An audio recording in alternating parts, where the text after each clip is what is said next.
How rituals and vision can help you finish more music, the power of consistency for the creative process, and the importance of community and interacting with others. Please welcome the founder of WeMakeDanceMusic.com, Mikas, to the Music Production Podcast.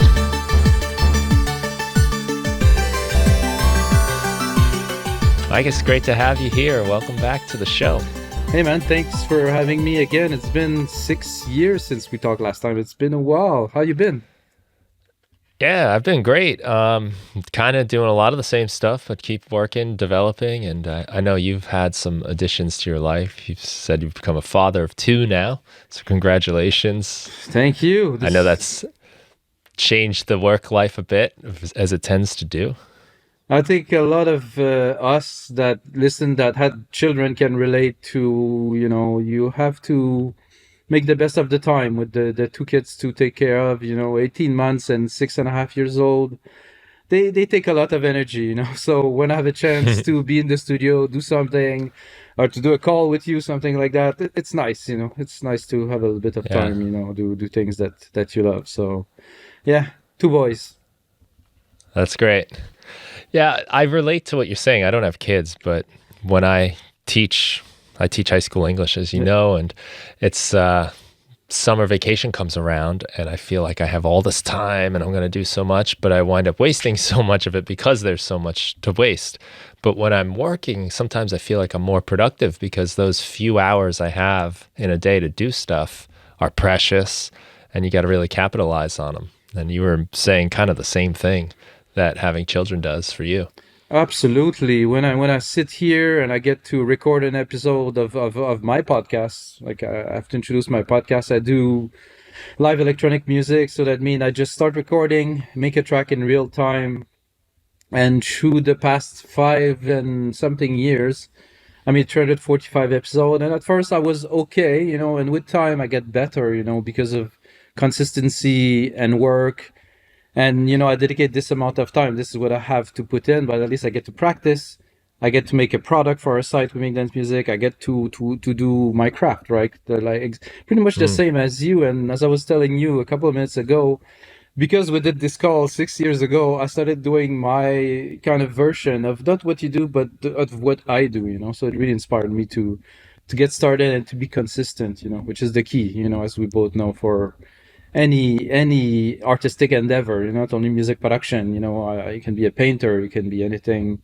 If you consistently apply yourself to it, you put some time in it, you will become, you can say great or you can say better, a little bit every day. So it's so true. And I think sometimes we believe we need all of this time, we need all of this open space in our calendars to get stuff done. But sometimes it's almost the opposite. When you are a little pressured and you've got to be productive in a small amount of time, something like what you're doing with this is like the how to make, and then it's some kind of genre of music or in the style of an artist maybe. You have to focus. You don't have that time to kill. So you're getting right to work. And I think you nailed it. Like the consistency thing is the most important part, even if it's a small amount of time.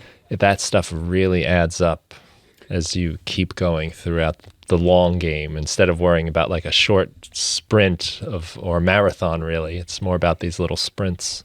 So basically, for me, I developed a ritual around recording sessions, that when I apply this ritual, I get into a flow and I preconceive like the idea of what I want to do in my mind. When I want to do trip hop, I really focus into the genre and I listen to music a little bit. I'm like, okay, there is those type of instrumentation, there's some chords in there.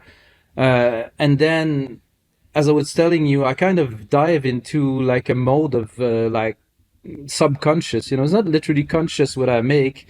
It just flows so well, but it took, many, many hundreds of episodes before I'm able to get there.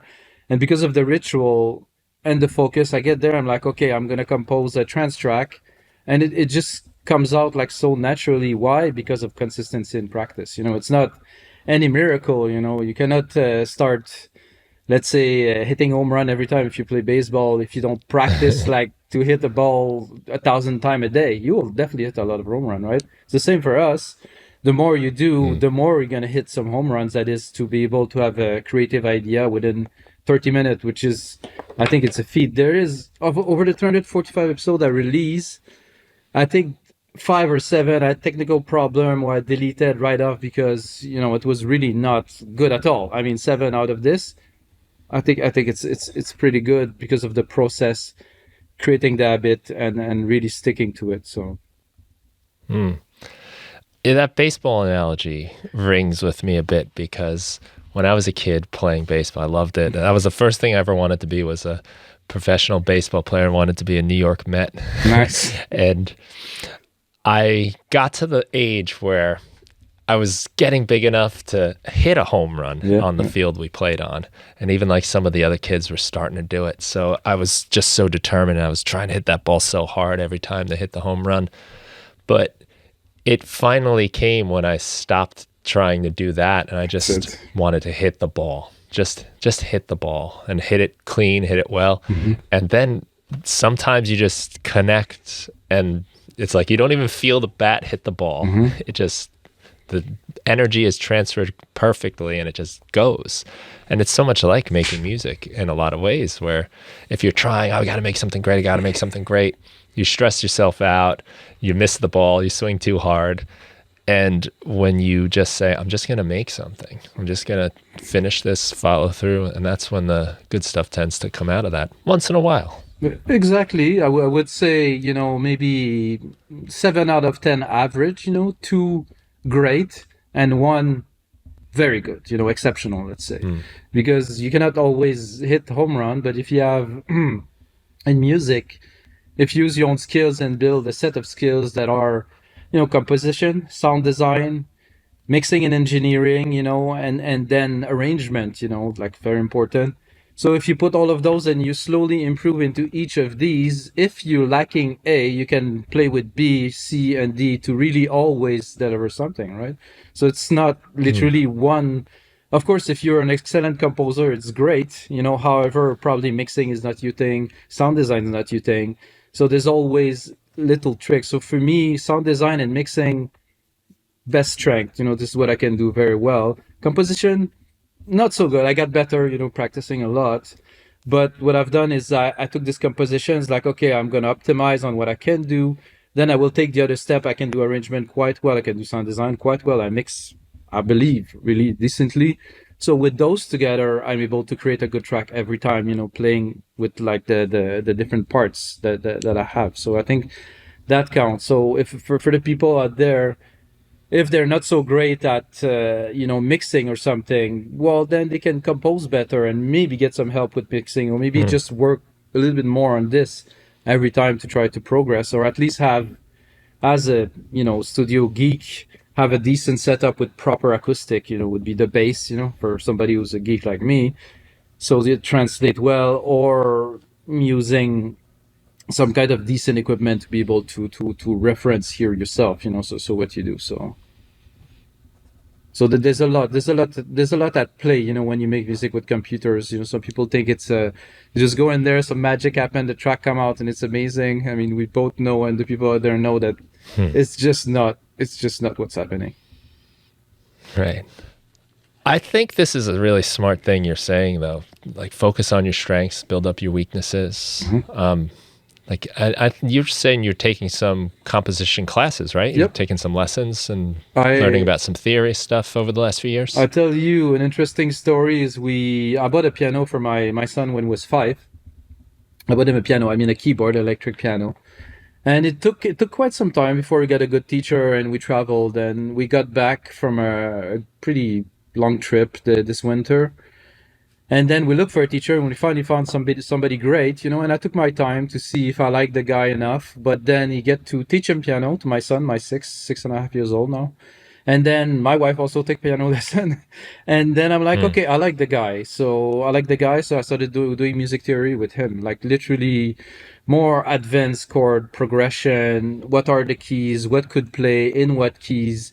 Like the minor, suspended, the root keys, how music is composed, what can you do with it to create more emotion into it. It's easy to play keys, and to make something decent sounding, and to create a melody and stuff. But I think the essence of very good music is a little bit more complex than that. So I wanted to explore this. After 24 years doing music, I started doing music theory lessons. Right. It's a bit strange for me, but there's something that I'm learning. The only problem I already have is when I go back to creating music, have like a complication level in my mind of creating music. While I didn't have that before, now I have this complex layer of kind of correctness, and I knew this will happen, but I went into it like, Mm. okay, I will get through it. I'll have to practice. I will have to learn more, but I will get there. Yeah. Well, that's admirable that you're learning still.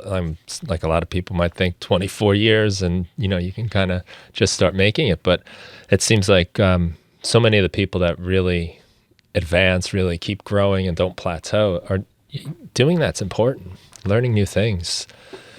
It just adds to your style. Sometimes people are a little afraid it might affect their style, which sounds a little bit like what you're talking about, but I'm sure it only just makes it more interesting and gives you more colors to paint with, really. Exactly. So colors is a very good example. So when you do an E minor and you know that you can add those extra layers in those chords and really augment it and really make it a moment in the track just with keys, without having to put up big arrangement like I was talking about a couple of minutes ago, right? Like you can Mm. make it, but just strictly with the music. Like an orchestra does this very well. They play the music. There's no special effect. There's no big. They just do it through instrumentation. So I think it's definitely valid. It's a valid route to progress. Further. I made a lot of music. I released actually I think 6 albums so far, and I listened back, I'm like, wow, what I've done for the time was absolutely my best. But I don't know what will come up next because of this layer now that I will have, in my hands. Mm. It's very, very interesting. So, and I'm 48, so learning at 48 is also interesting. Yeah, yeah. I think it's great. You can always learn. Some of the more interesting people I get to work with are the students I have in my Berkeley classes. Mm-hmm. Some of them are young, some of them straight out of college. I've even had a few high school students taking the class, but some of them have been doing music all their lives. Some of them are playing big stages. Some of them are successful in this area and they just want to learn this other part of production. Mm-hmm. And you get to really see like why they've had success when they're in the class and the way they decide to learn, and they're not afraid to be a beginner again. They're not afraid to start at a stage one when sometimes after you put in all this time, you feel like, oh, I don't know if I could go back to the beginning. But it seems that it elevates everything else about what you do. This is a very important part of being creative is really going out. If you do, there's a lot of people that do not like, let's say, my style of music because I'm really going in different avenues, right? I'm not stable saying I made a lot of progressive trance, it's one of the things that I've known for, signed some record deals. I went quite far into it, DJ some sets, for decent audiences. But I always go back to wanted to create something new, go into some ambient, I made a full ambient album out of the blue. Before that, I was making prog Mm. trance. It was getting even more heavier trancey stuff. And then my life changed a little bit. And then I'm like, oh, I'm going to try to do something like that. I like this type of music. I'm like, okay, I'm going to make an album of it. And, it was one of my most successful release so far because I went completely outside of what I was doing before, and I had to reinvent myself from you know from trance to complete ambient soundscapey music. And I think everybody out there that want to make, let's say, deep house, they should really go and make some two step, some dubstep, some other genre, and then come back to their root and realize, oh man, I can do so much more right now because of this. Mm. Yeah, I did a ambient EP a couple of years back, and it wasn't intentional either. It was because I was doing January, which is make a track every single day. Nice. And somewhere about in the middle of the month, I just kind of felt like I want to try something different, Mm-hmm. a little bit weird for me, and started making ambient songs for a few days in a row. And it wouldn't have happened if I was just kind of waiting for inspiration to strike, I don't think I would have ever said like, yeah, I'm really psyched to make a very soundscapey ambient track. But in that particular day, because I was making music every day, I was like, let's just try something a little different today. And when you're that consistent, you get to sort of have these like throwaway days where you can experiment and you don't have to worry if it's going to come out so good. You just see what happens. And sometimes cool things come from that. So what is this January? One track a day? Tell me about this. I'm January. January. Wait, Okay. I'm taking notes right here. Jam. Yeah. Just wait a second. Sure. Yeah. Yeah, this is something that's kind of brewed on the internet. I first heard about it from Cuckoo, if you know Cuckoo, who's a Nope. YouTube personality making all kinds of cool tutorials and music making product reviews and things like that. That's where I first heard from it anyway. It was where you just make some piece of music every day. Just something. That's it. Doesn't matter. There's no quality limitation or requirement. Just that you're showing up, you're producing something, and you share it. Mm-hmm. And there's a community of people doing it, and you can kind of find them and join and build up. And I've brought that into my community to do January. And it can be very stressful to make it every single day, to find the time. But what you start to learn is that you can. You know, if you really want to, you can. And even if you only have a half hour today, you could figure something out. It might just be, I might just strum my guitar and come up with some chords or something. And sometimes you have a little more time or the inspiration hits and you wind up with a full track. But it's this idea that like, you got to show up. And that's how stuff happens. I've really moved away from any belief that inspiration strikes you, that you're sitting there and you go, aha, I have it. It's more like I have to start working and doing things. And as I start reacting to what happens and what I hear back, then I find the inspiration. Then I go, oh, I like that. Let's do something like that. Or it might be I'm listening to music and I'm thinking about how I want to make something in that genre, or that just has a guitar sound like that or a beat like that. But it's all about it, and it proves it when you do the 30-day exercise that you have to start. You have to get the ball rolling yourself. You can't wait for it to be pushed down the mountain. You have to start pushing it. 100% with you on that. Like really, it's that's it. Every day. This is the first time I heard this idea. I've done it because we're on YouTube. Casey Neistat. That I've done. I think he's done a year and a half of daily vlog. When he really started, and I was like, I'm gonna give it a try. Okay. So I'm not sure of the exact number. I think I've done 70 days in a row. I've done a video for 70 days in a row, and then I lost the flow a little bit. But those are episodes of the podcast that are really in a row. Went into some variations, using the same chords, making different piece of music, or doing a week of techno, doing a week of things. And I made immense progress musically, because I was just at it, and I have to go at it. And well, there was an underlying of this is I was building a house, which I'm sitting in right now. So thank you guys. Cool. And I had pressure, like really heavy pressure to do something, to perform, to get traction and to do things. Because, like anybody, I needed finances, I need money to do it. And I just work as much as I could for quite a long time, and it worked out. People, some of the video have very little view, but this was not my point. My point was just to every day do a little bit better, and that's it. Later on, I think about it now, I look back and I'm like, wow, that was amazing. I really wish I could do it now.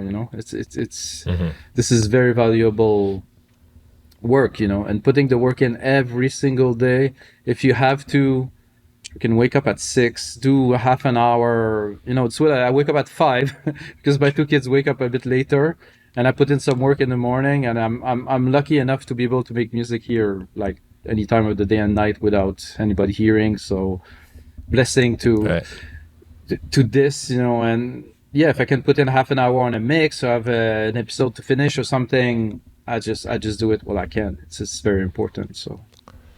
Yeah, those small chunks of time add up too. Yeah. Even a couple minutes. That's a couple minutes towards the goal, towards the mission. And Sometimes it there's is. days in January where I've got like 20 minutes. I've either procrastinated it too long or I just had a busy day, and you say, okay, 20 minutes. I don't have time to worry about if this is good, if I like it, if these chords are cool, if this beat is proper. I'm just going to make and see what happens. And sometimes your instincts kick in and you learn to trust yourself too. And just, my taste will come through somewhere along the way and make this nice.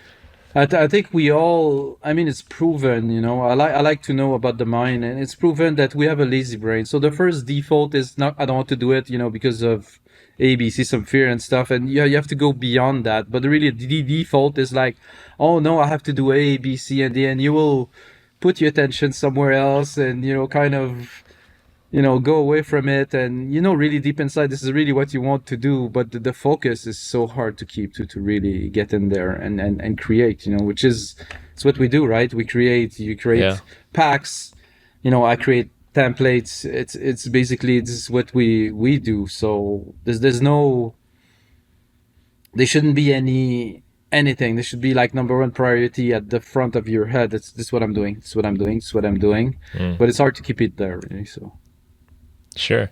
But you're right. I think our brain wants to conserve energy. So that's it. That's it. it's being creative does take some mental energy, Yep. and you got to get over fear, self-doubt. You got to think, you're building something out of nothing. So something that didn't exist before. And that's a lot. And I think thinking about it is a lot. Like, okay, today I need to make some, oh boy, like Exactly. you build it up in your head. The daily practice is a great way to get around that, because there's just no time for that stuff. So There's just no time. imagine it's your job, So this is my job, I have to create, and it's a good segue to talk about what we do at We Make Dance Music. I work with a lot of people who really make music, and I have a good dozen, of people that really make this for a living, right? So every day they have to create, they have to do things, and very little have consistency, and you have to get started and create one outlet. You focus on that outlet, you do something, and you start getting some money from your music, and then you move on to maybe another one, or you license the music, or people start contacting you because they listen to your material, like, wow, this guy is amazing, and then you chase opportunity, and with time, you can make a living. I think it's really a blessing right now for me to be able to make a living and provide opportunity to others through, I mean, I have to plug it through our site, wemakedancemusic.com. I think it's very rewarding for me. I think the most rewarding moment is when I get to pay people, So people, they find that a bit strange, but like, I get really good satisfaction, to get paid, because when I get paid, I send record deals with label, and when I get the little bit of money that is in there for me, I'm like, this is okay. But when I pay the people that I work with, like every month, and I give them a substantial amount, I'm like, okay, well, if you do this plus a few other things, you can make end meets, or maybe you work a little, but you focus on music, and eventually you get to do only this. And I really applying everything we talked about and doing this consistently. I think there is more opportunity now than ever on the internet to make a living. It's Mm. really is. It's the era of, yes, there's people at the top, artists that are very influential, that are making some money off YouTube and royalties and stuff. But there are also hundreds of thousands of creators who make stock music, make templates, who sell packs, that are making a living off what they do, and this is growing, because the people on the other end that are looking for those pieces of music is growing. The market in every country, you have people looking for licenses, there's people looking to learn, there's people, it's really a growing market. And I think a lot of creators shouldn't be discouraged, and they should go in and try to make a living. I think this is very, very rewarding for anybody. So I think it's really cool that you've also taken what you do, creating your templates and building your tracks live and the site.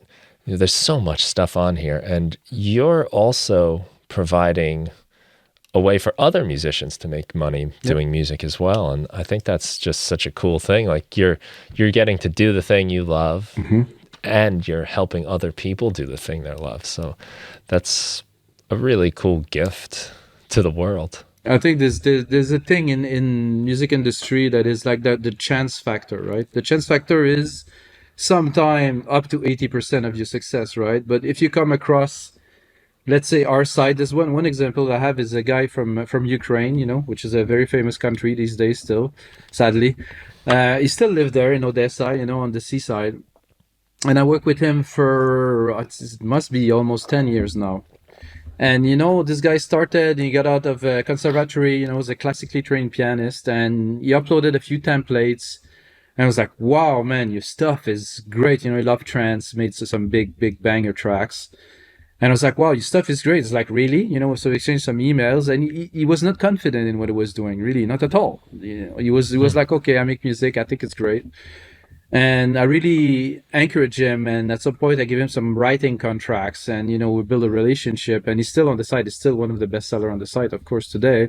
But he's been able to build himself a brand and got contract and did license on TV, and he really made himself a career. And he live off it completely now. And I'm so proud to have contributed. So if I would not have been in his path, maybe you would have taken a completely different direction and you would be selling sandwiches on the corner of the street, right? Because you don't know. So the chance factor is important. So if you have a chance to do something and do it, even the reward is not immense, you're like, oh, maybe I can do this, give it a try, because you never know where the road leads. You just have to step forward into it. So this is a good example of what I've done. And this is like a story it's dear to my heart, because I communicate with this guy a lot, and the fact that he's in Ukraine, I'm like, oh my god, okay, Right. it's an interesting part, and I know he's making a good living, and I'm like, great. And it's not only because of us, we also started sending another side, did other things, but the starting point was like, oh, I like this guy, I trust him, let's move forward with that. So That's great. And it's like the ripple effect, right? Maybe exactly. by showing some interest in what he does, gives him a little more confidence, and probably gives you more confidence working with him. It probably just back and forth relationship. It's, as you give, you get. And it's a cool thing to see that people are doing that and sharing that, because it can be, the other route, I guess, is to be Yeah. very competitive and just want to see everyone else as like the enemy. But a lot of the best things happen working together. I think competition is not. It's a reality that people believe in, because you're competing with someone, but do you think this person is competing with you? Not necessarily. I don't see, of course, if you're on the internet like I do, like you are, internet is a big jungle, right? There's a lot of people in there. But it's about, the intention of what you are doing. Like for me, I have good intention, it's I do this from my heart, because when I discovered electronic music in 1993, which is such a long time ago, I don't want to think about it. It really touched my heart. I was like, man, this music is just, wow, it really reached me, right? So I was like, okay, I like it. I continue, became a DJ, continue my path. Eventually got to run a nightclub, and I get the chance to put a notebook with Rebirth, which doesn't exist. I think it's possible to get it still. And I There's an app for that a while back. Rebirth. Yeah. It was an app on a PC, and I plugged in the sound system in the club that I was running, which had 21,000 watts, and I played with it. The club was empty. I had such a blast. I was like, oh my god, what is this thing? I'm making music right here. So since then, I like, this is what I want to do. Done. There was no, I just didn't think about it. Discovered the music. No, I can do it. Even in 1999, it was extremely costly. It was very complicated. I was like, okay, I found my thing. I found my path, and that's it. And I think today there's a lot of people that discover music. Could be electronic, could be any genre of music, and they really fall in love. Like there's something in it that feeds their soul, and they want to go forward with it. And I'm here to say to all those people, just do it, man. Just they have to do it. It's important. It's fulfilling. It's gonna be more fulfilling than any other work you're gonna do. It will give you back like nothing else. I totally agree. I owe so much to music in general. Yeah. Just the decision to try to play it and Were you in a band, follow it right? and learn from it. You do rock and Yeah. roll, punky, like Yeah, we're like a garage rock band, oh, garage rock. and I like that. it's a three-piece guitar, bass, drums, and yeah, two of my good friends. So it's a good hang. You hang out and you're working on something. You're trying to solve problems together, and sharing those experiences is a lot of fun. Yeah, absolutely. There's nothing like it. I love doing my solo work as well. Hmm. That's a great experience, but it's really nice too that you can also share it. You can do it with other people, different projects, and they're all enriching in their own way, and they all help the other. Hmm. So stuff I learned from my band helps my music, and stuff I'm learning doing my own music helps the band. It's like everything strengthens every other muscle. Absolutely, and then you get to hang out and have relationships with people, which is also Yeah, it's one of the things that it's hard that is yeah, it's much more to difficult, maintain. People are relationships. busy. Yeah. Relationships are very important, and there's one thing that is getting diluted into the world we live in, and it's what is sad, and I this is what I want to work on next, with the business that I'm doing, is get people together as much as I can. I'm not gonna Mm.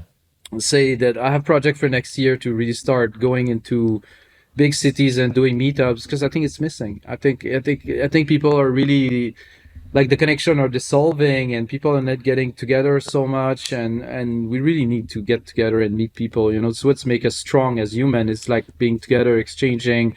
Maybe you're gonna meet the right person, maybe you won't, but at least you would have been within people. And when you go back home, it's like, wow, I met some people, they all do what I do, I'm a part of something.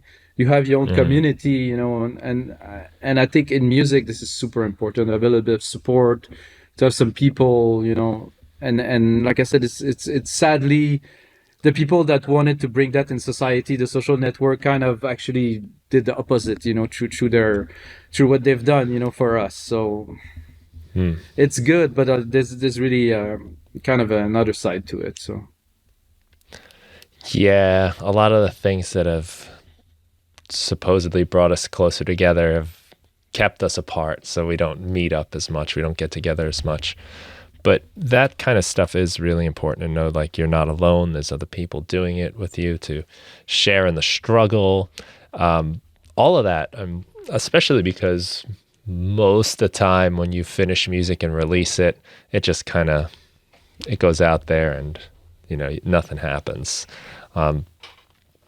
I always laugh at how friends of mine and I, we'll put out a song and it'll get like a couple clicks or likes, but put your dog chasing your tail on the internet and everyone loves it, and everyone comes out to comment. It's hard to get that. And if it, it's such a rewarding thing, even if you don't get it. So to share that with other people, to just know that they're going through it too, and they've been through the struggle and they understand the challenges. It's really important to have community. yeah, absolutely. So this is what is I want to do. Like I said, I want to do people together in person. I think this is what missing. The internet is Yeah. great because we can do what we're doing right now, and what we share Hmm. is very valuable for the people that are outside that are looking. They get something out of this conversation, perspective, into what they do and what they can do is very important. And it's not like you can get this perspective through having a tutorial, right? What we're talking about is Hmm.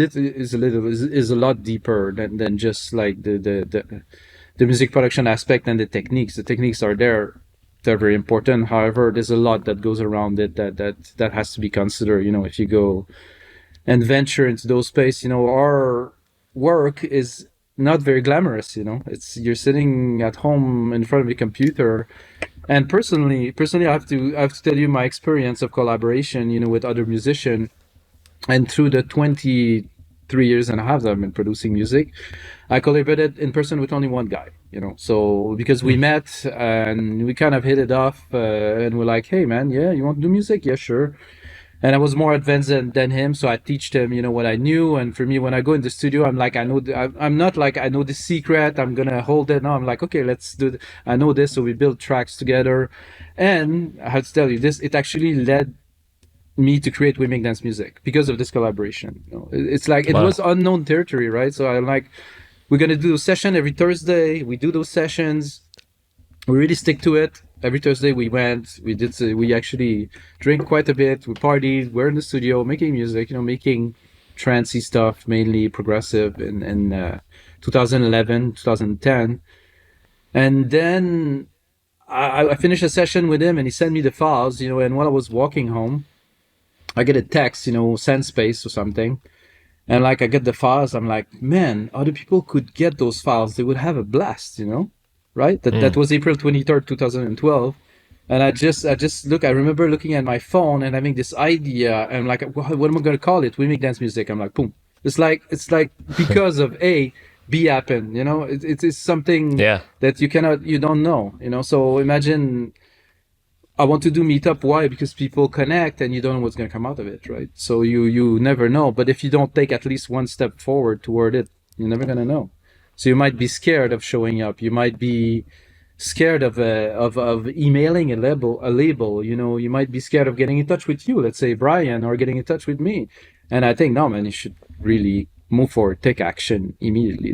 I think this is what that make the difference between the people who maybe linger a little bit and that are like feeling a bit miserable, and the people that are like, okay, I think I'm making progress. I didn't do very much, but at least I emailed Bob Sinclair with my new track, right? Or I did something, and I did that. I was really intentional, because this guy music really influenced me when I was younger, and it was like, this music's amazing. I got to find his email address. He's got a studio in Paris, and I did a lot of homework on this one. Finally get to send him an email, say, hey man, thank you very much for your music. You really influenced me. I'm really grateful for this. Send me my latest track. He sent me some feedback 2 days after. I was like, it's Wow. but I put in the work, right? I did the steps. It didn't happen just by magic, that let's say my CD ended up in the CEO of whatever Universal Music, right? No, this is not going to happen, right? It has to be intentional. You have to do something about it. But then you feel, wow, I've done something. So I can tell you the story because I've took the steps. Without those steps, I would have really nothing to say right now. The track was great. He said I should do this, this, and that. I'm like, okay, I'm going to take that in consideration. For me, the track was great, but it's a bit of the story of intentionality, if this is a word. I think it is a word, and really wanting to do something and take it micro steps, a little bit at the time, to really move forward and feel like, okay, I'm doing something toward my goal, toward my career goal, toward my music goal, So this conversation is about that. I think it's about little bits of progress, that really, really accumulates year over years to, having a reputation, having something, having an audience, having fan, having ultimately sales shows, something like that. So some people know it, like your students in your class, they knew it already. They were 14, they were already at it, So people understand when they're young. Some people understand when they're older. If they listen to this podcast, they might understand it now. I like the way you put it. You don't get to B if you don't get A first. No. You got to do that, do something, take some action, and the results and that collaboration story is a great one. Absolutely. That you guys did that, and then makes you suddenly see what's possible. That's the great fun of when you start interacting with other people, working with other people, is you react to them, and it's something you wouldn't have done because you didn't have that stimulus coming in, and then they react to you, and then there's a whole nother layer of reactions that happen over that. So it's basically the cumulative effect of us working together made what we've made was beyond like 5x what I could do on my own and what he can do on his own. Like literally, like it was not. And I use my strength. So basically, we're good to create. We're good to compose and put the ideas down. I'm better to mix. I had a better setup for acoustics. So I send the track to myself. Right? We send the track at the end of the session. Is what got me to create We Make Dance Music. Because we use our strength, I use my strength, and then we really, I had no clue this will happen ever in my life, right? But this led to that, and again, it's playing on strength, and just putting the ideas down and really sticking to it, like that's it. So cool. It's so true too, and every time I go there, I realize it. You go there, yeah. Yeah, sure. Anytime you play with other people, anytime you interact, talk, have a conversation like this even. Yeah, a absolutely. lot happens. It's trying to find your match might be like, I'm not gonna say it's a tough call. It's gonna be, it's not like, I don't think you should chase this so much as you should open to other people, to see if the Mm, vibe is there. You don't know. So I have another story for you. I was looking for a co-founder, and a technical co-founder, and couldn't find anybody. Went on the net, hired some programmers here and there. Nothing works. I show up at an event. I met my match across the table. He loved electronic music, listening to really? Biceps and stuff. And then we started chatting, hit it off. Amazing. He didn't become a Hmm. co-founder because of some lawyer stories, but that's another story. But I built most of the functions and understood what I could do with technology thanks to him. Because he was way ahead, and he was a programmer. Like a full stack developer that made me realize that yes, it's possible to execute my vision, and there's no really boundary in technology. Technology is open. You can do Mm, anything you can imagine. Technology can be done unless the law doesn't permit it. Let's say this is kind of the layer that you shouldn't. If it's illegal, don't do it. But but right. but but otherwise, technology, is really helping us move forward. To what we do. So Mm. Yeah, I wanted to ask you a little bit about when you were talking about ritual and vision. yeah. When you start a track, and I think a lot of us can relate to this idea. We want to start a track. We Mhm. don't know what we're going to do yet. We're kind of just going to see where the vibe takes us. But you seem to have a method, and you said a ritual, Mhm. of visualizing really what it is you want to create before you sit down. What does that process look like? So basically, it's my wife is a coach, so I started scheduling what I want to do on my agenda, and even putting down the genre, putting the ideas on that day. I'm going to create a minimal techno track, and then the Mm, day I let it macerate in my mind. It's there, it exists, it has to exist on paper, right? It has to be concrete. You have to put it down. I prefer paper personally, because paper, here we go, this is very important. so hmm, so so I put it down, and then it tend to form in my subconscious. Like it exists after you put it down. It exists as something concrete. And before I do it, a lot of the time I will sit here, I will listen to some example. I made this. Let's talk about that minimal techno track that I've done, that is a tribute to Richie Otten, which I absolutely love, which was one of my biggest influence. We're talking 1995, 1996, and I heard this track live countless amount of time. And I have it in my mind. It exists because this music, it was highly influential to me.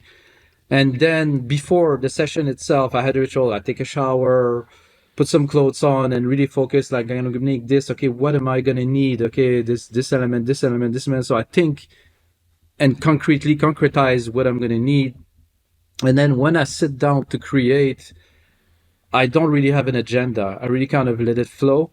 And with practice, it does come out, exactly what I wanted. But like I think the most important for me is to put it down, to write it down, hmm. and then to prepare, and then to really have it clear that this is what I am doing on that day.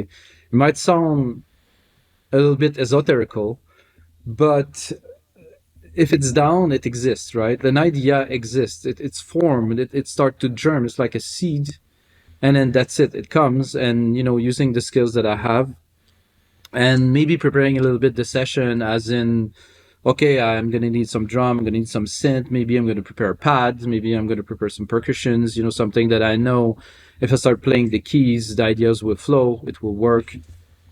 That's about it. Hmm. We definitely have this sort of myth of the creative person that kind of comes out of nowhere and is inspired and just it spur of the moment, it happens. And it's like magic, right? Like they're struck by lightning or something. But it does really seem like there's so much more deliberate intention and action in reality You that see, these are people that put it, like you said, on the calendar. This is what we're going to work on. This is the problem we're going to solve. mm-hmm. This is when we get to work. It's not let's sit on the mountaintop and wait for it to strike us. Mm-hmm. But there's some writer has a quote that says, I write when I'm inspired. Fortunately, I get inspired every morning at 9 a.m. So Yeah, meaning like I show up, and that's how it works. that's about it. There's no. You said it. You said it very well. There's one thing that I forget to mention in what I was talking about is intention. Is really have to have the deep intention to create, to do something. It has to be tangible. You're not just. It's like I'm gonna show up. I'm gonna da da da da, and it's gonna work out. No. I have the intention to create. I scheduled it. I'm prepared. Mm, This is something that I really love to do. I'm not really doing any of the tutorial that I've done just because this is a hot genre, melodic house is hot or something, and I want to do a tutorial to get some views. I never intended to get views. Even some of the video I have, like I get 100 views. I'm like, this is not very important. For me, I sit and I did my best. This is a quote that I've seen a very rare interview with John Travolta. And he's like, I don't mind, there's a lot of movie that I've done that were not very welcomed by the public, right? Because the public, they was like, nah. He's like, look, I show up, I've done my very best, and that's it. I cannot blame myself mm, for like not showing up and not doing my best. So if you show up, you do your best, you get your own satisfaction. I've done the work. Okay, what's next? The critics is very unimportant. Another like the comments and all this. This is irrelevant. If you really done your best, you had intention, you were there, you show up. Just that right. the people that are there maybe commenting or being negative, they're not showing up. They're not doing the work. They don't have the intention. It's like, I'm sorry, but you put this against like this. Sorry, it doesn't equal up. It's not valid. So Every time I make a comment on a YouTube video, I'm not making music. you uh, know, I'm not doing it. So it does help sometimes to think that if you get the negativity, but it's you have to show up, yeah. And if that's the only thing you can control, I guess, yep. is doing the work, putting in your best. You don't know. And I think the success rate is probably a lot like, to go back to baseball. If you're hitting the ball 3 out of 10 times and getting on base, you're going to be in the Hall of Fame. Yep. And if you show up 3 out of 10 times and come out with a song you like, that's pretty darn good. Mm-hmm. That's not bad at all, And if you sort of just trust in that, So let's say you play like maybe. luck. Okay, this is a good analogy to do with music production. You play luck. So if you're lucky one time out of 100, okay. If you try if you try only 100 times, you get only one chance to win. If you try 1,000 times, you get 100 chance to win. That's what you have to do. You cannot win if you don't just try and try and try and try. Like I said, it's and because our industry is a very big chance factor, chance to get discovered on YouTube, chance to get the right people to hear your music, chance to be at the right place at the right time, as we just talk about. So just get your handful of chances, by taking the right amount of action, then you most likely gonna get lucky at some point if you don't give up. Mm-hmm. Cassie Neistat did a Yep. video about that, literally that it does take a lot of try to to succeed. It's never really chance. I think it's tenacity. It's like Mm-hmm. just sticking to it. This video is literally about this. I don't know how you're gonna title it, but it's this is what we know. We both consistent players in this game of music, of life, that we show up, we do the work. It's Mm. this is why we're still here, and was probably why we're still going to be here in 10 years. I've come to convince myself that all big things are made up of lots of little things. Absolutely. So it's like building a house out of bricks. You have to put each brick in there. Yep. Like you don't just like one day put the whole wall up at once. You have to keep showing up. And if you do that, it does eventually build, you have to sort of think of it in the long term, that eventually, even when I started playing guitar, my real main method was to just play guitar every day, Yeah. even if it was a couple minutes. because I knew people that had been playing for like 3 years and they sounded so good. I'm like, well, one day I will have been playing for 3 years if I just keep playing, keep going. And that has been that was a big lesson for me in life, actually, So, because I think it was one of the first things I ever really took on myself and saw that it's starting from nothing too. I didn't understand anything about music whatsoever. And realizing like you can actually get better at things. You can build things from nothing. so how's your guitar now? Is the question. It's great. It's great. Yeah. And I mean, I feel like, look, I'm not like a master guitar player or anything, but I feel comfortable on the instrument. I can find music and I can play along with people. Yep. I can create on it. It's my most familiar way to interact with music. Yeah, and it's like a second nature kind of feeling. Ah, that's where you get this practice, right? So you can play Yeah, that's the literally. only way to get there, Yeah, is to just be doing it a lot. And absolutely. even still at this, after all these years, there's waves, there's been times where maybe I was doing more of my production and then the guitar didn't get picked up that often. And you lose it a little bit. You still have some understanding, but yeah, it does slip away. I think it comes back a little faster once you had it. But yeah, the more I work at it, the more consistent I am with working at it. More than anything, I think the more often I pick it up, the better. I think I'm way better off picking it up for 10 minutes a day every day than for an hour once a week. That's it. This is my son playing piano for, I think it's been 3 months and a half now, and he likes it. It's not we're not forcing him. And every week he's get 1 hour lesson. Every week, every Thursday, get his lesson. But through the week, because he likes Star Wars, so he does play the Imperial March now, which is a bit Cool. creepy. Okay, Yeah. and he's playing it, and he practices like every time a chance he get wake up in the morning at 6. He's playing piano. It's like another chance he's playing it, and he's playing it faster. He's playing it slower. He's doing the chords, and then he's doing the second verse. And I said to the teacher, you have to teach him some verse.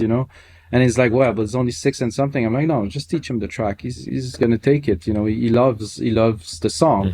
So he play Imperial March. He play Minecraft, the team, Cool. which is also an interesting track.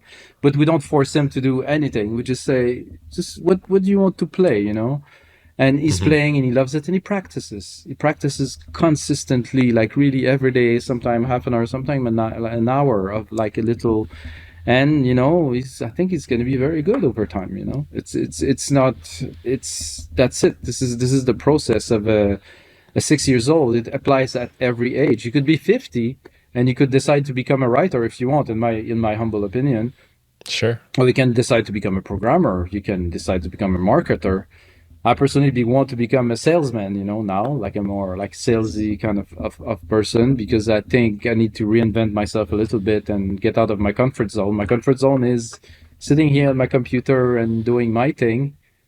And if I do only this, well, I will just will end, right? But I don't want to end. I want to move a little bit forward to do sales, to meet more people. And the sales are about relationship. It's about building relationship with people who will get a product who hopefully they need, not they want, they need. It's kind of my sales pitch. And then that's it. I build a relationship with somebody, is satisfied, done.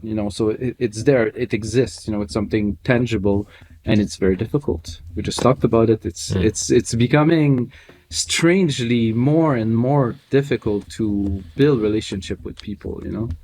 You might have something very static the first yes, but then to really have something tangible, of to have trust, to connect with somebody it's maybe I'm getting old, maybe that plays as a factor, right? But it's tough. You have to do some effort.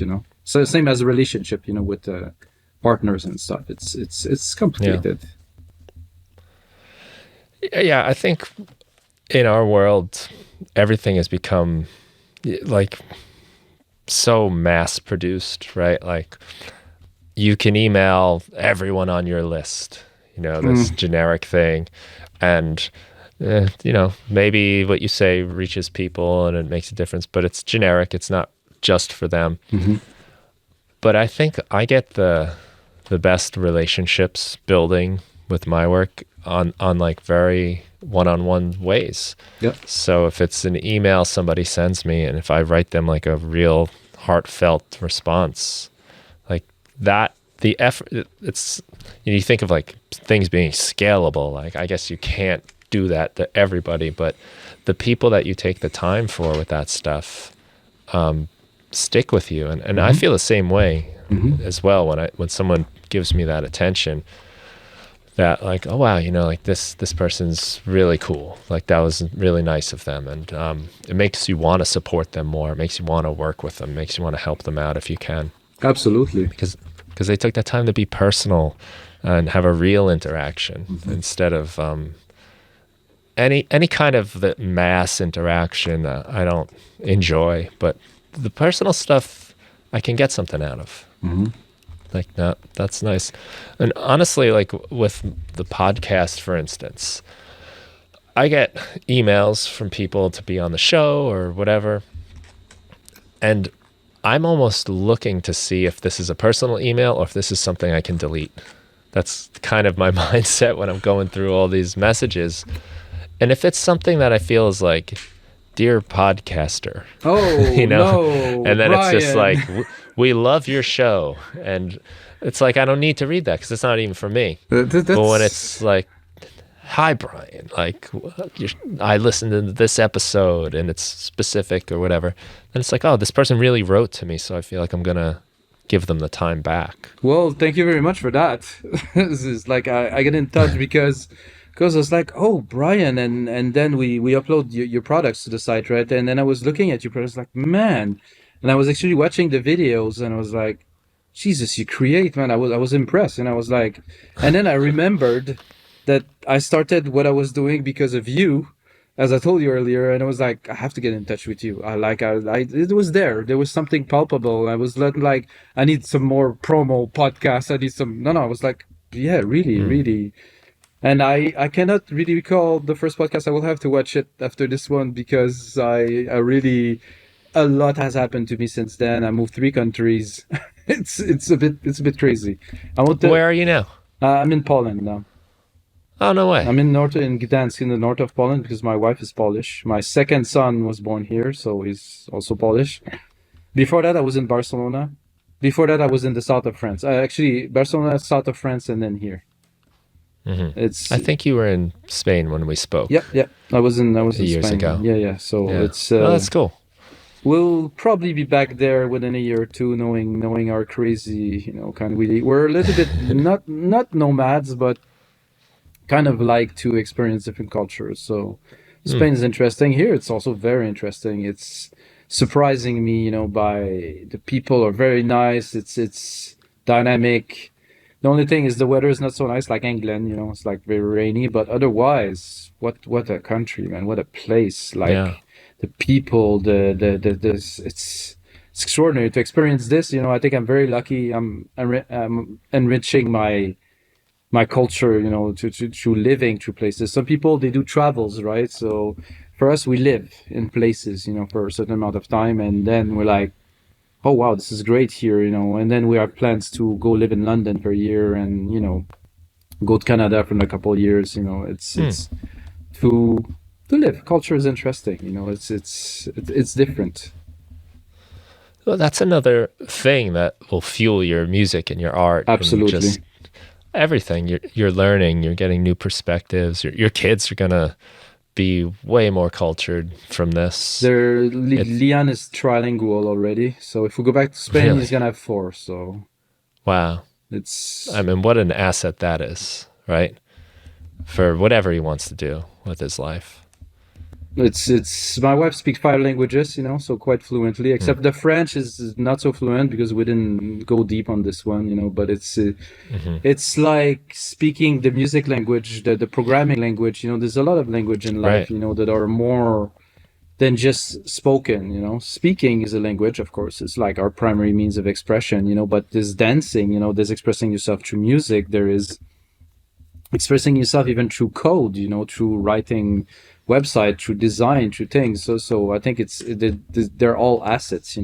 I do a little bit of Yeah. a little bit of coding. I do design and I understand website how they work, and I'm not so deep into it, but I'm deep enough to, I think, have that as an asset of an understanding of this world, that exists, which give me perspective, to another Right. world. So if you can read code and understand what's happening with it, it's like, oh, okay, I can read this, Can I read English?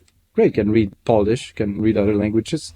It's definitely a plus, for your brain to have more dimensions. Hmm. So Yeah, and I've always, and I don't know because I only speak English and understand some Spanish sometimes. sometimes, just But sometimes, is that sometimes, yeah. after tequila or?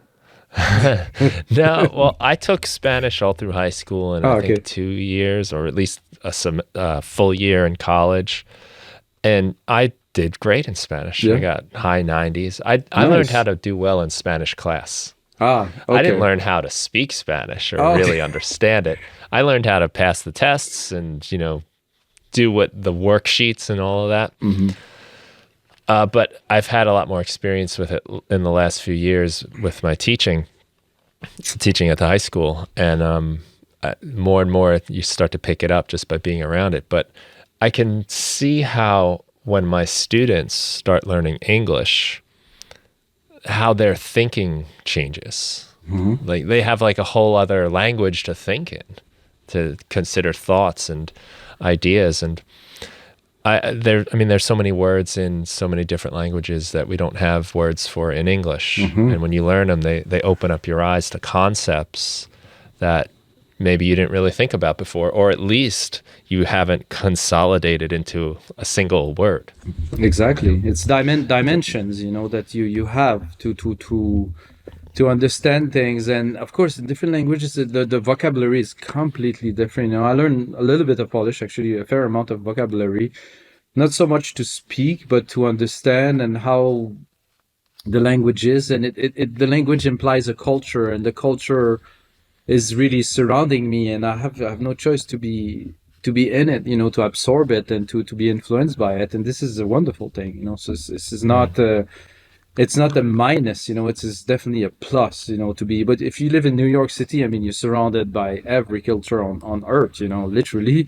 So Yeah. it's also a plus, but it's not the same, right? So if you go Hmm. live in Tunisia, as an example, you'd be surrounded by something completely different. It's a different culture. It's a bat, and then you will take some from it. You will absorb something that will be of a positive impact. You cannot just just kind of shrug it off your shoulder. It's deep. Yeah. It's important. Right. Yeah. It becomes part of your philosophy. Yeah, I think you mentioned music as a language too, and it really is. And as you learn it and speak it, and especially with other people, other players, and you understand that sometimes you should keep your mouth shut, not play as much, or let someone else speak and then respond musically. hmm, And that feeling when you're locked in on an idea or a feeling or a vibe or a groove that you're interacting, you're communicating. It's like having a great conversation with somebody. absolutely. Music should be a conversation. Like it is like between. I'm a big prog rock kind of fan, like the classic Mm. prog rock, and there's a lot of conversation in this music. There's a lot of Hmm. answering, there's a lot of movement, and it speaks. It's not only there's a lot of instrumental pieces that doesn't have any words, and you just listen to this, and you're like, there is something in there that is there that's being passed on, and you shouldn't disregard this. Yes, there's music with a lot of lyrics, and there's a lot of empty music with lyrics that are maybe not so great. However, there's something behind it. I think Mm. I give you an example is like some American hip hop. That's like somehow the lyrics, the substance is might be shallow on the surface, but there's still something musically there. There's a message. They had an intention. They put on some music. Maybe, like I said, it might not be what it is on the surface of it, what you can hear and what you can interpret. I think there's always something deeper in music. There's an expression of the soul that somebody wanted to give something, and That's it. Whatever the music is, the genre Hmm. is all. It's very relative at this point. I actually get the chance to go see a concert here in Gdansk a couple months ago, and the guy was an accordionist, like an emirate accordionist. Is extraordinary, and I rarely felt what I felt during this show. And it's accordion. I mean, I didn't Mm. expect that. I didn't know what was gonna play on that night. And my wife invited me. It's like, we're going to see a show in a nice auditorium. I'm like, cool. And then this guy started playing. I was completely blown away. He played with a band. They all had their parts live. I was sitting literally on the stage. It was quite exceptional. Hmm. But the language he spoke, like what he pushed to people, was extraordinary. Like this joy, like those moments were really Mm. soul touching. Like, wow, what a show! Like, really, and it was unexpected. It's not even music that I normally would care for, but it spoke to me, like, really literally. So that's it. Yeah. And it's nice to be in those situations where you're with large groups of people all getting those messages together, Yep. and it's the audience becomes kind of one with the performers and the players. This is what I think a lot of people look for. What is missing in today's world is the connections, like we talked about earlier, Yeah. where people want to connect, but connecting is being vulnerable, is letting go of fear, and you can do that in a group. With electronic music, this happens a lot. And it's why I think electronic music is so popular. Everybody get together in a gathering, and everybody let go together, at the same time, with Right. this music that is pumping, that is hypnotizing them, and they all become a part of this moment, this consciousness, and everybody feel like they're a part of something. And this is very enriching, and I think you can do that with any music, but electronic music in particular has this hypnotism, has this vibe, and the people, they found themselves in it. There's really something there. It's what happened to me in 1993, when I discovered it, and it still has this effect on me. And I know what people Mm. feel. And I think a lot of people, they're not conscious of this kind of phenomenon of the people together. They go to the show and, like, this show was great, but no, we have to think. People really got together, and the music that was played really reached everyone, and they were literally fanatic about it. And that's an experience that the newer, almost kind of religious experience, that the people have. And this is it. This is nice. This is what people get out of it. And on our end is to create, to give to those people, to create something, to give back. And on the end, it will get received, as a language, as something to be felt. Mm. Yeah, electronic music has a way of lending itself to those feelings of like this communal thing that's happening. Mm-hmm.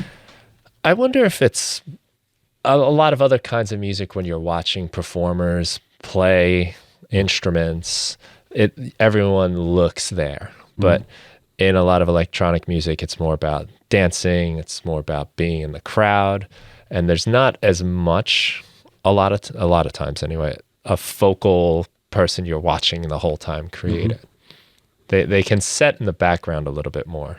Mm-hmm. Let the light show be the show a But bit.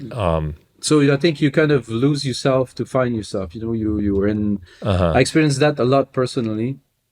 Not anymore, because I don't really go out anymore very much. Sadly, I go see concerts, classical more. I love film music and stuff, but I know that this experience is very valuable for younger people to have this experience, to be a part of something, because then you go back home and you text people and you're really, it's static, If you're within Mm. 5,000 people and everybody's uplifted, this is a moment, to share, and it's Yeah. exciting, and you remember it, and it's tangible, it's a tangible moment. It's not a text, it's not like a WhatsApp, Instagram, whatever that is. It's really a moment lived. It's important to have those moments. Mm-hmm. Yeah, we've definitely had a lot of advances in communication, but it's made it simpler, faster, and in a lot of ways, like cheaper. It's not the face-to-face conversation. It's not Exactly. sitting down with each other and talking. It's one of the things I love about what we're doing. Even though we are doing it through a screen, we're We're not distracted by other things. I've got my headphones on. I only hear you. I'm only looking at you. And everything else is kind of waiting. Yeah, that's it. It's a rare thing to get in our everyday lives. I wish I would have more of that, but I Yeah. just wish for the people around to want to get more of this. That's it. Right. This is really what came out, because we didn't set up so much an agenda of what we're going to talk about, but somehow Hmm. this came true now as a something that is there, that is important. Like I said, like for me, no, I'm not so much part of many things to see many people, but I feel that it's like sadly people are drifting apart, and this hurt my heart. To believe, to know that it's there's not so much tangible things that are happening between people, and it's eventually will lead to people being very depressed and feel lonely, and it's a difficult thing. I will not feel that because I have two sons, so I know the other side of the love, Mm. experiencing the love of children, right? But the other side of this is people will not get to have children if they do not open and do things, because they are, there's some really bad statistics on that. In Italy, they have the lowest birth rate since the 1800s, because the Really? society is really falling apart. Like literally, it's really a weird thing. It's going to collapse. So it's Mm. kind of the root is we have to get together and do things, and maybe find a loved one. Maybe it's going to be the person of your life. Maybe you have children. Maybe you make music. Maybe you do something. But fundamentally, you have to get together. Yeah. I tell you, sometimes I get a little worried about things like that at my job. Um, I'm teaching mostly ninth grade students, which make them about like 14 or 15. Mhm. So if you remember that age, Yeah, it's a crazy absolutely, age, you know. absolutely.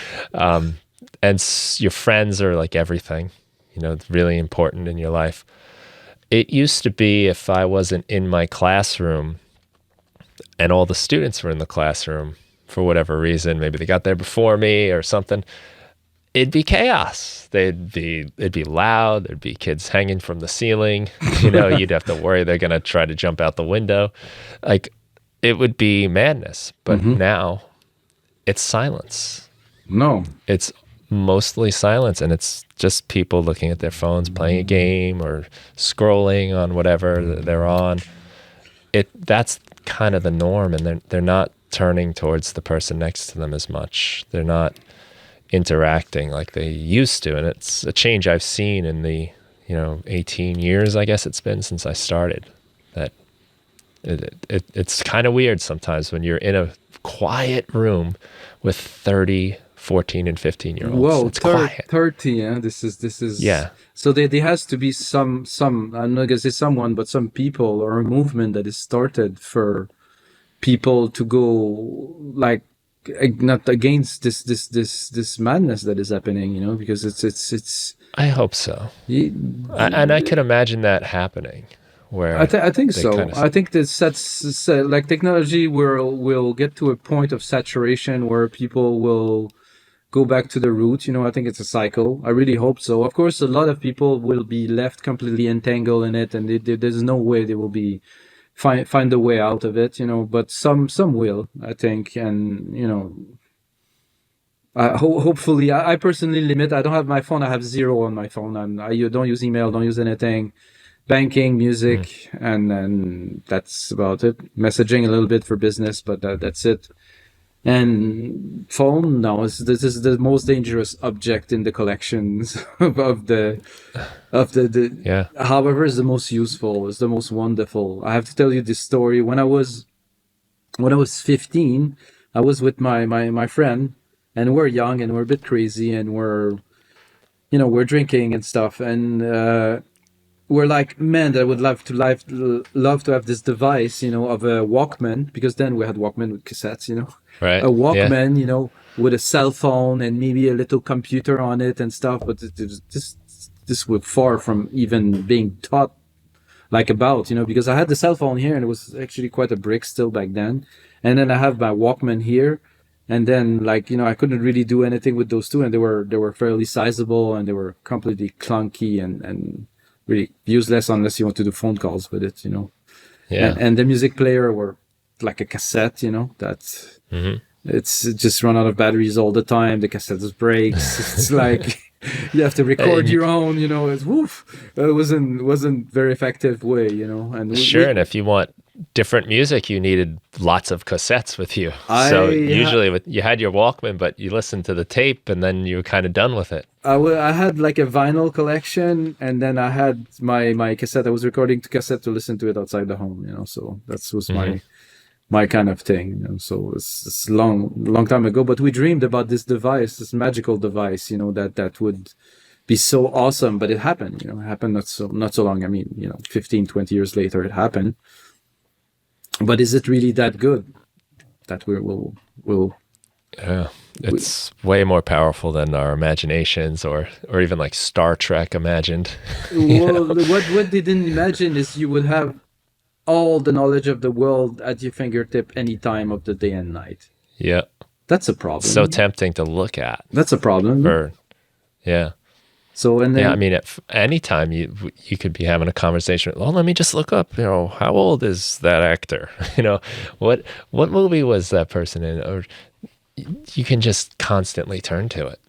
and then And then when you're making music, it's the same way. You can constantly, oh, let me just go on the internet and look this up. Let me check this. Let me see what this is about. and And that distract you from what you're doing. that's only the beginning. Then there's going to be AI that's going to come in as a companion, as I use already like quite a lot, like ChatGTP.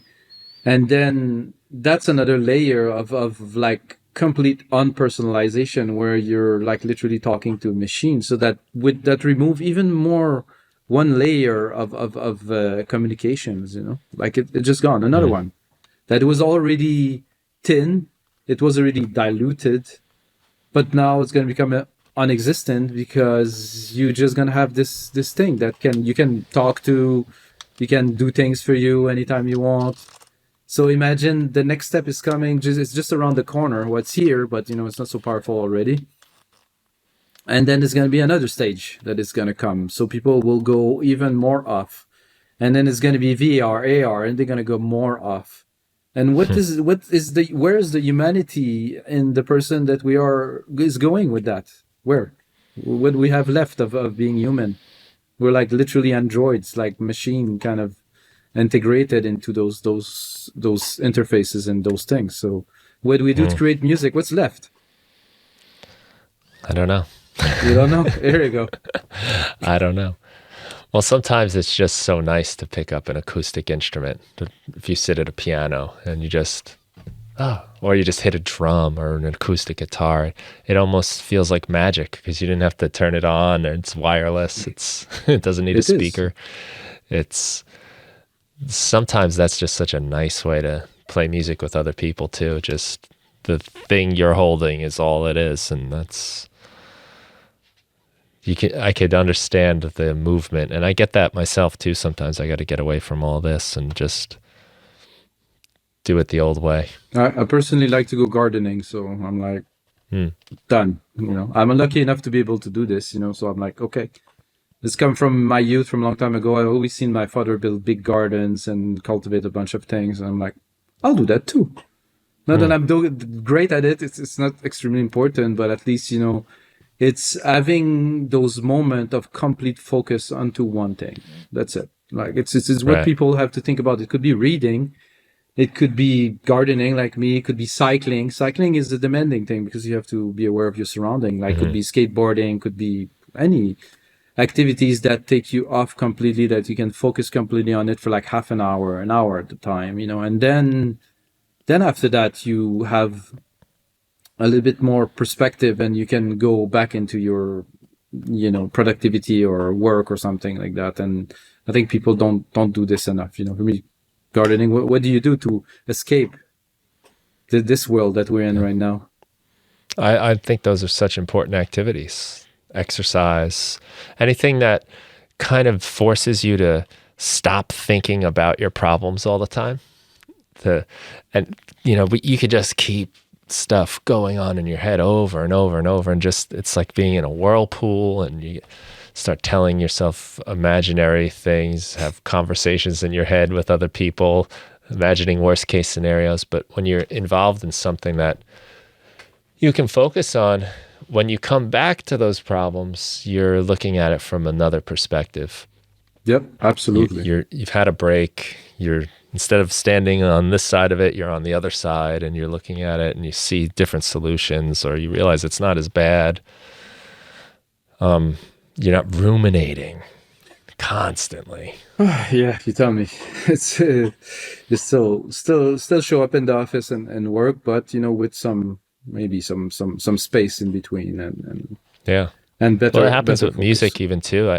I need breaks, and I know there's probably a period of like an hour and a half maybe where things start really declining Yep. and the Yeah, progress yeah. starts slowing, and just got to get out of there. Got to take it's probably not even an hour and a half. It's probably less time really, but getting that break is just really helpful. I think an hour and a half is a good amount of time for sure. Depending on the Mm. task you do, if you stick to it too long, you might at least mess up the work you've done before. Because your brain, I think producing music or working on music or practicing music is a very, like we talked about earlier, it's a very intensive thing for the brain.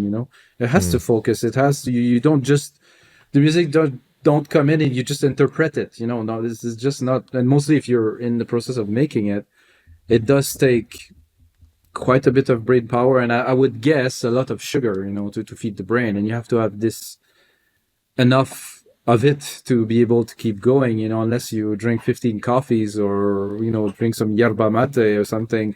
Maybe, maybe you'll do a little bit longer, but at some point you'll have to stop, that's it. So Yeah. when I do work a lot, I have a gym next door, so I have weights. So it's a weird thing. Okay. But I could be here working and I go do a set and then I come back here and work and go do another set.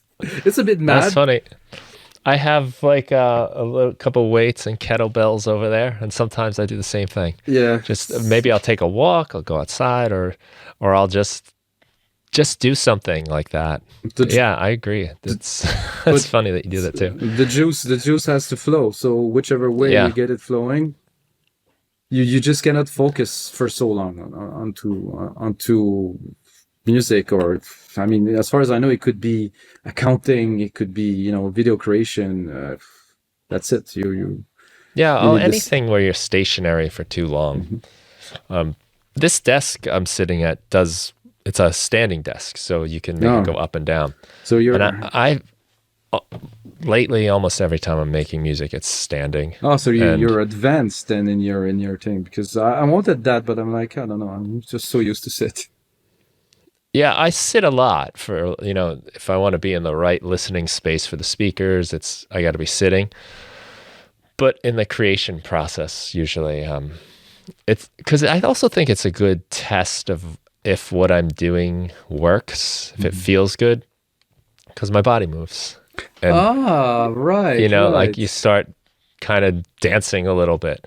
Um, Whereas I'm sitting here, it's not really, I could do this a little bit, but Hmm. it's not the same as like when you're on your feet. And sometimes I almost need to feel that to know if my track has a groove or if it's too Yep, stiff. absolutely. And I can notice sometimes like subtle changes make me go, oh yeah, now I can move a little. That tambourine really just pulls me in, or that tambourine was taking me out. So as soon as I delete it, like little things like that that are Nice. less with the brain and more with the body. Hmm. Great. Amazing. This was Yeah, like an absolutely epic conversation once again. yeah, I'll say. So you're doing awesome work. I love the consistency. I love the way you also the way you tie in the creation of the music to then also like the packs as well is really clever, so Mhm. that you're kind of doing more than one thing at once, and you're building the muscle of making music, and probably learning like what needs to be in the templates as you're creating them. So it's a nice, honest process. Like you using it, you're making it happen. So basically, it's doing everything that I love at once, and Mm, also it's like completing the full triangle of being creative, building something for the site, and being consistent, very consistent to always deliver. And the video is there with the templates, which I think it's a very valuable thing for anyone. So you see me create it. If you like it, the last since episode, I'm not sure, 265, we started doing the three DAWs, Ableton, Logic, and FL Studio. So if you like the template, you want the sound, you want to do something with it, you can just get it and watch the tutorial over and over and over again on YouTube, or just watch the tutorial. For me, it's not so much the monetization as it is the flow of outputting, and I'm mm, becoming a lot better as a producer, of course, because when you're bound to find new things. And after 345 episodes of the podcast, which I'm gonna pitch, I think I'm not even searchable. I think I tried to search for it and I couldn't even find it. If you do live electronic music tutorials, so that's it. mm. And there's 345 episodes right now. And now I'm taking a little break because I'm doing piano lessons and I'm doing more theories, and I'm about to go back into it, but I need a breather to I'm gonna make it a little bit more YouTube algorithm friendly, sadly. Not so much, but at least a little bit. You know, I used to really think that was a bad thing. you know, until I read a book called The YouTube Formula, Oh yeah? and it's all Oh. about like, how to succeed at YouTube. Hmm. And it really made the point of like, so the goal of the algorithm Hmm. is to get people to stay on YouTube, really. Of course. That's the point. Yeah, Like, yeah. because that's how they make money, right? Hmm. So, I mean, that should be kind of obvious, I guess, when you think about it.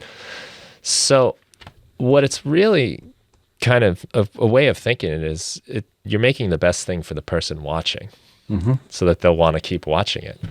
And anything you can do in with that goal in mind, it does happen to also serve the algorithm, but it serves your audience too. Well, of You're thinking course. about your audience and how to help them and how to present it to them in an interesting way that keeps them engaged.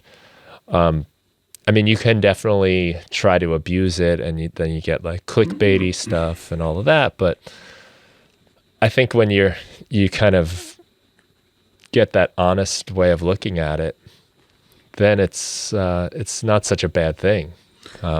I think I I think you can watch. do it very. There's a lot of YouTubers that do it in a very tasteful way, I and did watch a guy that's doing Apple stuff, pretty much only Apple stuff. I'm a big Apple guy.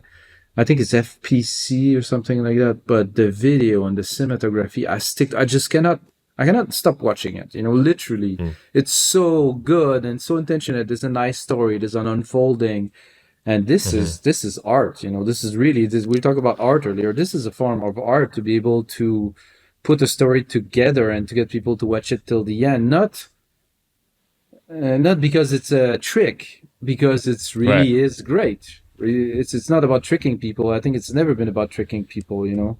I've No. seen there's a lot of people that do things on the internet and they trick people to go on the site and to buy, and then they kind of trick your psychology into buying something that you don't really want.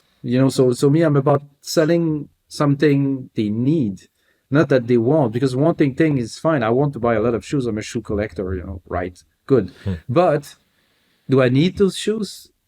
So I have to put like a barrier in between my kind of wanting to have like all those cool shoes, because I like shoes a lot, and needing some different shoes for different occasions. For running, I run a lot.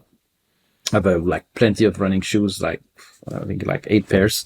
I don't need those, but I had moments where I was like, oh, I want these, or this is there, click, click, click, buy. So they, Right. they got they got me, yeah. They really got me. Yeah.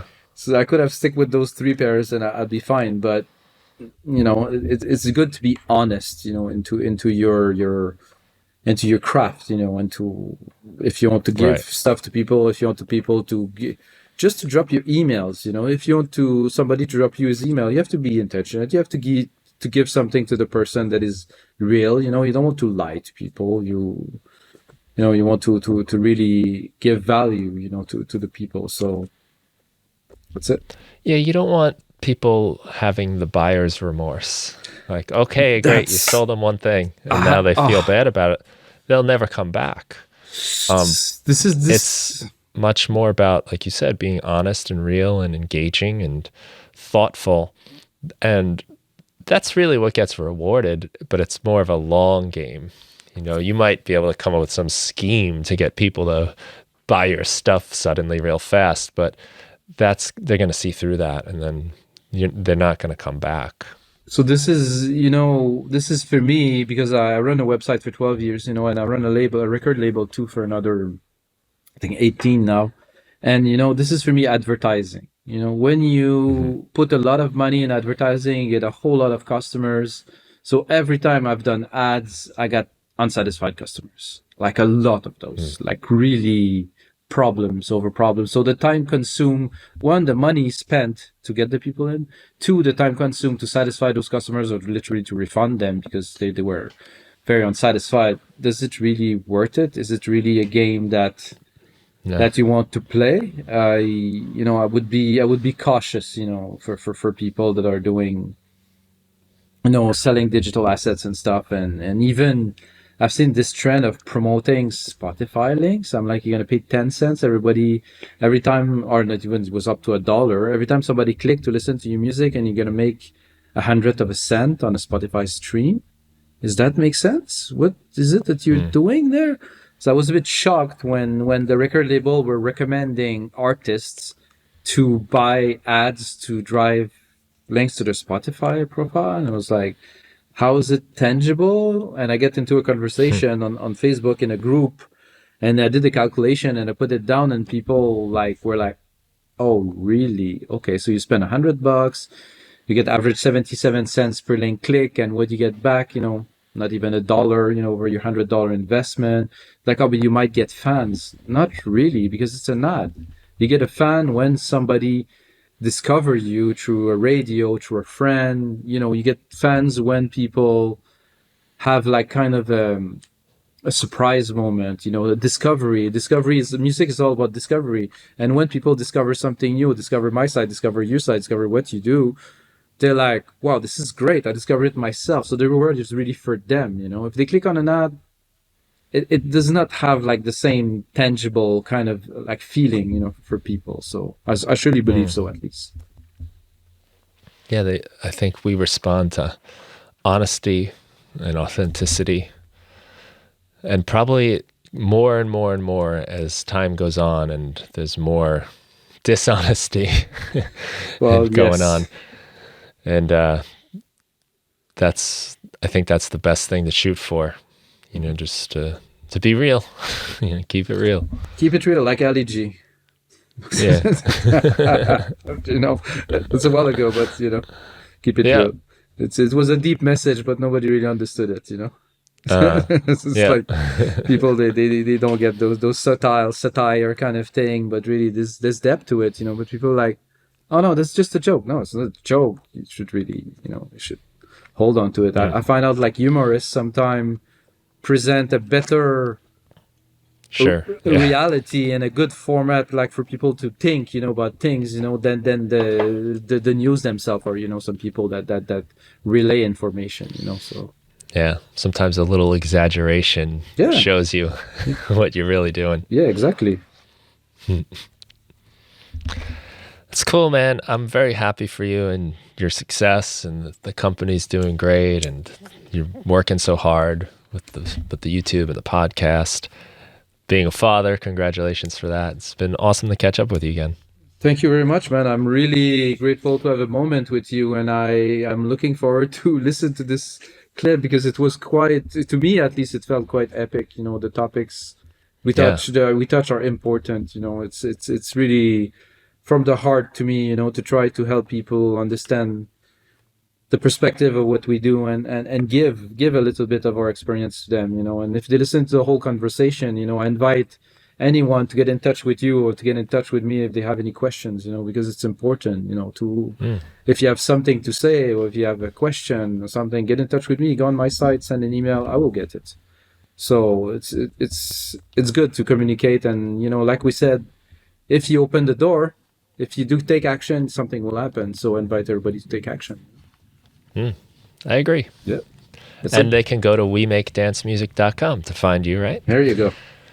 And I'll put that in the show notes. The YouTube as well, I think, is the same, right? At Yep. We Make Dance Music Studios, actually. That's the studios at the end. The YouTube channel, I really don't know. That's a good question. It looks like it does, but I'll make sure that link is proper for everybody. Awesome. Instagram as well. So there'll be some stuff people can click on in the show notes.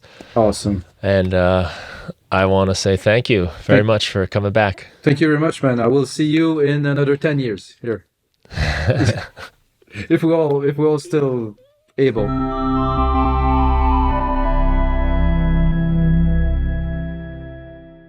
Thank you for listening to the Music Production Podcast. If you want to help support the show, the best thing you can do is tell a friend, someone you think that would enjoy the show. I'd also love it if you could leave a review wherever you get your podcasts. And if you want to support my work, you can go to brianfunk.com. I've got tons of Ableton Live packs, tutorials, samples. You can check out my book, The 5-Minute Music Producer, which gives you 365 short music-making activities to help you get started, stay inspired, and finish more music. And there's also the Music Production Club, where you get my latest releases as soon as they're finished. It gives you access to a community of like-minded people who are making music and sharing ideas. You can share your music, find new collaborators, and participate in our live meetings where we set up some kind of musical challenge and then make music together and share our results at the end. That's the Music Production Club. It's a lot of fun, and you can find that and everything that I do at brianfunk.com. Thanks again for listening to the show, and have a great day.